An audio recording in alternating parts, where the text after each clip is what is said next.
आत्माएं जितनी भी हैं वो भगवान की भक्ति बिना नहीं रह सकते।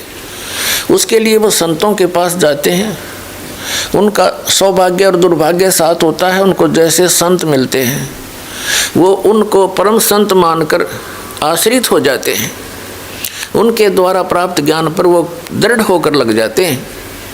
उन्हीं में से एक ये महर्षि दयानंद पुण्यकर्मी प्राणी थे।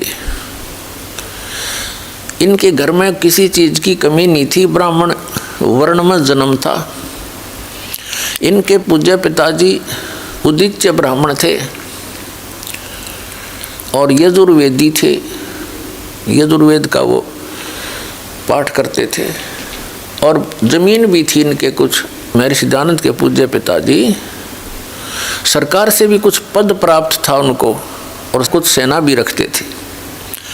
ऐसे संपन्न घर को त्याग जाना ये कोई छोटी बात नहीं। और किस लिए? परमात्मा के लिए।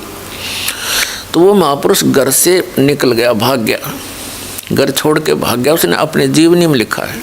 तो निकला था भगवान पाने के लिए। आगे उनको वो तत्वहीन प्राणी संत मिल गए, ऋषि मिल गए, ब्राह्मण मिल गए, गुरु। महर्षि दयानंद जी ने 13 गुरु किए और अन्य से बहुतों से ज्ञान ग्रहण किया, लेकिन उनकी जीवनी में लिखा है वो 13 गुरु उन्होंने धारण किए और उनके चरणों में बैठ कर उन्होंने वेद ज्ञान, वैदिक ज्ञान प्राप्त किया। और उन अज्ञानियों से ग्रहण ज्ञान के आधार से स्वयं वक्ता बन गए, ये जिज्ञासु बन के निकले थे।